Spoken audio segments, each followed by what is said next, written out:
Let's talk to Fred Smoot, one of our good buddies, longtime terrific defensive back with Washington, and of course, one of our favorite football guests this time of year to break down the secondary with. Smooty, how you living? Hey, what's up, fellas? Man, I was wondering, did Danny ever think about my offer that I made to him, and do I need to sugar the offer up some more? No, Fred, it's not necessary. It's very kind of you. Yes, there's been a lot of pondering. Christian pondering. Although I will remind people, there's a lot of people probably weren't listening, that Smooty called in out of the blue a couple weeks back to offer Danny the ability to go to a game at the artist, like the ultimate VIP package, formerly known as FedEx. He was going to come get Danny in a limo. He's going to get him into the suite. He's going to do all kinds of nice things, get you down on the sideline pregame. And Danny promptly told him to kick rocks. That's not what I said. I said I'm a big Fred Smoot fan. He is a big Fred Smoot I like guy. Fred Smoot a lot. First of his name. Hey, you know who I like, Smooty? I want to get your take on him. What have you seen from Mikey Sainristil? He looks pretty mature. Looks tough in the nickel. Hey, first of all, he's everything that you want in a defensive back, especially when you talk about a nickel back. And think about this. When you think about some great championship teams, and that position always sticks out, and they always got a guy. I had the luxury of playing with Antoine Winfield, one of the better. When he moved inside, man, he was one of the better cornerbacks to ever do it. Then you got a guy like Rondé Barber who affects the game in such a way. I can even bring up Dre Bly if you want to bring up a guy like that. I think everything you want from a guy, especially with his study habits, especially with his instincts. Well, people got to realize he used to play a lot of wide receiver, so now he still thinks like a wide receiver. He still anticipates anything down and distance, any formation that you pull out to him. He's seen it before. He understands what spot the receiver's trying to get to, and he's playing above his age. You know what I'm saying? He's one of those guys, he looks comfortable, he looks the part. Like I said, everything you want in a nickelback. So, Smoody, help folks understand a little bit. Obviously haven't played the position as you did at such a high level. That adjustment going from college to pro, everyone knows that the game's faster, guys more physical. Things can get more complicated. Why does it take some guys maybe longer for it to click in than others? It seemed like Sainristil walked in day one ready to roll, but a guy like Quan Martin, it's taken a little bit longer. Came onto the scene last year, now kind of looks the part. Why does it take some guys longer than others? I think it has a lot to do with mental capacity. How fast does a guy learn? And you got to realize this guy was with Jim Harbaugh. He was with a pro coach while he was in college. They ran pro schemes because of the Baltimore Ravens defensive coordinator. He understands what he was getting into before he got here. So, yeah, some of us do mature faster than others. And the one thing that's different about college and pros when it comes to the cornerback position is wasted motions and wasted steps. You can't afford to do those. And some people need time to clean that part of their game up. And now you have to match the mental to know what I can do inside of a play call. And plus you have to match the speed and understand that these receivers will not make mistakes. You have to force them to make mistakes, but that's when you got to also lean on your defensive line because an uncomfortable quarterback makes mistakes, and let's give us a chance to make plays on the ball. Fred Smoot on Grant and Danny went to Mississippi State. He's a Bulldog, just like Emmanuel Forbes. Now, I don't know what your take is on Forbes at this point. I'm imagining, because you guys are both from Mississippi State, that you're gonna see through some rosy glasses, okay? But I do want to know if that is the case, like, convince me why I should still have high hopes that he can look like a first-round pick, because it was a rough year, as you know, last year. I got you, Grant, and I know how to pull on your horse screens also, like I know how to pull on Danny. All right, one thing I know. Now, the one thing I know about you, Grant, you love you some baseball, right? You love everything about it. I've heard you talk about James Wood before he even got into the majors. All right, check this out. Well, you know a guy like James Wood could get the yips, right? He could get the yips. Like he can go on a month and a half, just cannot get right, cannot hit the ball right, and then he gets it. And then the guy gets back to what he's doing. Because the one thing about Emmanuel is what got him to the league was him making the play on the ball at the highest point. Him being able to transition in the air to understand where to accurately go get the ball. Now, what he's been doing since he's been in the league is he's right there. Nobody's just raw out beating him. He's right there. He's just not finishing the play. And I equivalent that to yips, and that's why I love that we got the defensive back coaches we have now. Because the one thing the blind was leading the blind last year. Like he was literally got through out there and said, "Hey, go check AJ Brown and make sure you do the best job you can." I'm sorry, a lot of us would have failed in that situation, that scenario. Well, now he got some people that's going to break him back down and build him back up, and they're not going to give him nothing. They won't pacify him. They did not draft him, but they still see something in him that they know they can break out. And I know Coach Witt, he loves ball hawks. You think about those DBs that they had in Green Bay with Al Harris and Charles Woodson, all the plays they made. Look at what Dallas did with Bland. Nobody looked at Bland as a top cornerback in this league. They transformed him into that. Diggs, do you think it's a coincidence that they put one guy in and another guy in and they still lead the league in picks? Because they need one person to get the ball back. Because the thing about St. Juicy is he's a nullifier. You're talking about a guy with, I think, 1 or 2 picks in his college career and pro career. So the guy that's going to get the ball back going to have to be Emmanuel Forbes, and that's why he's the project that they were working on, and they're really focusing on strengthening his peak. I mean, at the peak of the ball, playing the ball at the highest point and coming down with it. How close is he, Smooty? And Fred Smoot with us here on G&D. Like, I love the James Wood reference, by the way. Yeah, first of all, great job, master, like a maestro tugging on the heartstrings. How close do you think Forbes is, maybe not being the guy that we thought, but being a guy here? Yeah.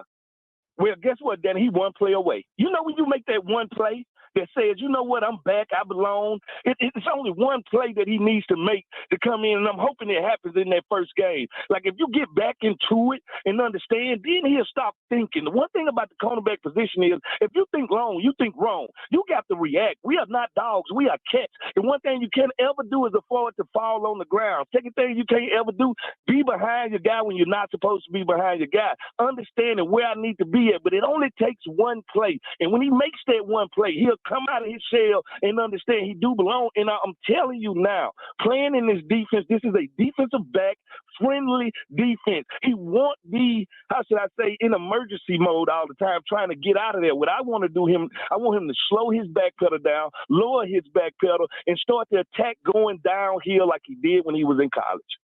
Fred Smoot on Grant and Daniel. We'll get into some of the other areas of the operation in just a moment. I want to go back to what you were talking about with the coaching, though, because I am very, very much with you that I think the defensive backfield specifically, the coaching last year was not good enough. It's an easy punching bag to swing at because the listed coach of the DBs after Harris rolled out was a guy whose previous stop was on a high school field who had ties to Jack Del Rio. And now you've got not just Dan Quinn, who did some incredible things, Legion of Boom all the way back to Seattle, but Joe Witt, you mentioned his chops, his resume.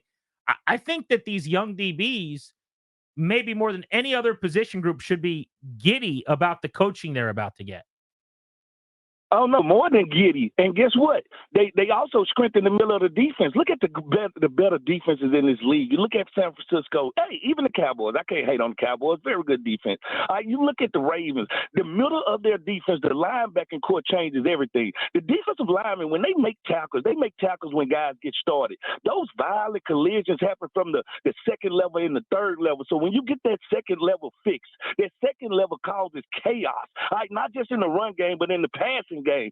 They change everything, and you put that in front of a defensive backfield, they stop all they throwing over the middle. It changes everything. It reshapes everything. And guess who's going to benefit from that? The defensive backfield. Okay, what about a quarterback that actually gives you a 10-point lead, and now I'm not playing from behind all the time. Now guys have to come out, and we know they throwing the ball, so now we in pass rush mode. We are in pass get the ball mode. So it's different scenarios that nobody brings up. Every game we played last year was a close game. And when you're in close games, every play counts. So y'all remember every time every DB gave up a pass because everyone could change the game. Well, if you can play in a different mind frame and in a different scheme, it gives you a chance to be not good. It gives you a chance to be great because it reminds me of when we brought London in. Everybody thought London was at the end of his career. Very much. Bobby Wagner is 1 year older than London was when we brought him in. When El Capitan came in that room, everything changed. When Bobby Wagner come in that room, the people that used to be captain ain't captain no more. I got the ring. I'll show you how to get there. Follow me. All right, so that's what it's about. The tone setter. Defense wins championships. Offense sells tickets. That'll never change. Smoody, a couple of guys on this defense, names that we know, they're pretty high draft picks. We're playing deep into the second half in that first preseason game, thinking about Jamin Davis and Big Fidarian Mathis. What does that mean? How should we interpret that? That they're trying to find out what they do well. Where can we play these guys? I'm proud of Jamin and taking this challenge on head first. I think he's going to actually, once he learns to rush with a lean, once he gets rep after rep after rep after doing it, I think he'll be a guy that has a chance to actually go out there and make plays off the edge. Because the great thing he'll have working for him, that nobody's going to come in there and say, we have to stop Jamin Davis. There's going to be other guys on that defensive line they'll be keying in on, allowing him to run free. I don't know if y'all seen this quite violent fella we got named Frankie Luvu. He's going to be a guy that they're going to have to find out where this guy is. And when they're doing that, a guy like Jamin Davis has a chance to rush the passer. And we talk about it. How many times are we going to have down and distances, 3rd and 9, 3rd and 10, 3rd and 7, where these guys can pin their ears back and rush the passer? I think Jamin is going to work his way in there. For Darian Mathis, I think, as I count players, you don't forget we got Newton. And nobody's seen Newton yet, but we know he's going to be good. Like, we got so much depth in the interior, and we're talking about a guy that's ability hasn't been the best when it comes to availability, because that's the best ability. So if I'm Phil Mathis, I need to put my hand in the dirt this preseason, and I need to go out here and make some plays, because good teams cut good players, and that's a good problem to have. Fred Smoot with us on Grant and Danny. When you were playing, the joint practice thing wasn't big yet. Did you guys do any of those? Yeah, we always did it. We always did it with the Ravens. Like, I used to love the joint practice. I used to love to pick off old Joe Flacco a time or two. I thought it was great because you get tired of beating up on your teammates. And if I'm at practice with Terry every day, I know his mannerisms, I know his habits, I know our offense.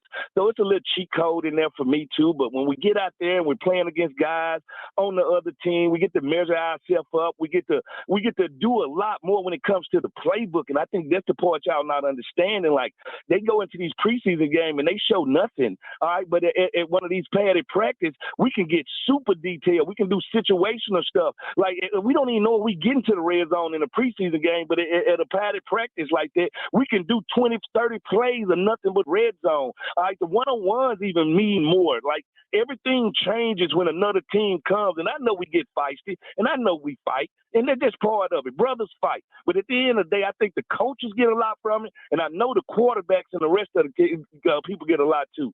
So do you think then they need to do anything about some of the melees? Like, my contention is, I think that there are teams still holding out. The Chiefs are an example with Andy Reid. They refuse to do it because they don't want to risk the injuries in a fight or whatever could come of that. I think the way that it's going to go is there's going to be 18 regular season games as of next year or soon. And then there's only going to be 2 preseason games. So everyone's going to have to do more joint practices to get ready. But then they're going to have to start suspending guys for fights, finding them directly, maybe suspending them if they go wild and swing a helmet or whatever, in a way that they don't now. What would you think of that? Well, I'm glad that I don't go to the high school that you're the principal of, Principal Belden, because you're hard on people if you're going to suspend these guys for fighting at a practice, man. How else are you going to get them to stop, Smoot? How are you going to get them to stop fighting? You're not going to stop a boxer from sparring. People are going to get hit. This is a contact sport, man. This is not pillow fighting. All right, nobody put pillow fighting in the Olympics. But you don't fight during the regular season. There, but Smooty. Yeah, guess what? We get in shoving matches all the time. I understand, but that's not what we're talking about. We're talking about 40 people coming in from the sideline, push and shove, and get into a big shoving match. Someone takes off their helmet. You got some idiot punching someone in the face mask, breaking his knuckles. Well, why are we doing this? Hey, you know what, Grant? If you're going to do all that crying, what the baby going to do? Okay, it's going to be fights, man. But you cannot suspend a guy for a season game. Do you know we only play 17 of these games? I can't afford to lose any of my players through suspension from a practice fight. That's not even equal. You can't even compare these things. Yes, they are going to happen, and yes, you can. No, let me tell you what. If you want to stop fighting, start docking us pay. Start saying, you know what, $10,000 every time you fight. We'll stop fighting then, because we don't love nothing more. You didn't care about $10,000. You spent more than $10,000 in a night. Yeah, because Dream was open at the time. But I can tell you this. All right, guys do not like to lose. Hey, why didn't you bring me with you? I guess I was only There's 13. a good reason, yeah. That probably wouldn't have gone Yeah, well. I'm going to say you were so young at the time, Grant. You didn't need to see those things. I know why I didn't get the invite on Lake whatever the heck that was. I was probably only 14. You'd have gotten a lot of trouble bringing your boy. Yeah, Minnetonka, it's pleasure being washed in the waters of Lake Minnetonka, man. Lake Minnetonka. That's not really what it is it? Yeah, it's Lake Minnetonka. Minnetonka? Yeah. It's the lake that Prince stay on. Oh, okay. Oh, so it's beautiful out there, I'm sure. Oh, drop dead gorgeous, my friend. I love it. Smooty with us on Grant and Danny. Let's get to serious business here. Jaden Daniels, would you play him more than a drive or two, or do you think that's good enough here in this final time we see him perhaps in the preseason? There is a chance he could play in the third game too, I guess. Yeah, I would play him in the first quarter. I just want him to get more situational. I want more things to happen. I want to see him. See guys falling near his legs. I want him to get outside the pocket and make some plays. I want him to have some situational awareness, and the only way to get that is to get in there and spar a little bit. I want him to make some mistakes. Like, the one thing about it is everybody wants their prospects to be perfect. When we don't make it to the league perfect, we have to grow, and we have to grow in this game. And the only way we can do it, in the mortal words of Marty Schottenheimer, is to get in that ring and fight. So, yeah, I want him to get in there. I want him to throw some plays. Hell, I want him to play for the whole first quarter. If you ask me, I want him to get out there. I don't want him to play him as much as Bo Nix played. I don't want him throwing 30 balls in there, but I do want him to get in there, especially against the Dolphins team. They got a lot of good players over there. Yeah, I want him to do a great defensive backfield over there. And I heard, from practice, I've seen a couple clips of plays they made, so I've seen them make some plays in practice, so you got to love that. So, give me some milestones for Jaden Daniels, things you're looking for, where he kind of every time he passes a little test. It sounds like one today, good red zone work in that joint practice against Miami. But what are some of the things you go, okay, by this date, I want to see this? Okay, milestones. You know what? I can't say his milestones. I just want to see maturity every week. And I'm one of them people. I want to see people troubleshoot, but you can only troubleshoot if you're in trouble. So I want to see him make what do you do after the mistake, after the interception? That's the guy I want to see. I want to see can you climb out of these positions that I know you're going to be in. He has a great arm, but weaponize your legs when need be. All right, that's what I want to see. I want to see him protect himself. One, that's the first thing he has to do. Learn how to protect himself. Two, understand when to weaponize my feet, when to weaponize my arm. Three, and this is the only way he can learn this. This is by trial and error. When can I squeeze it in there, and when should I just hold this thing and take a second and go to the next play?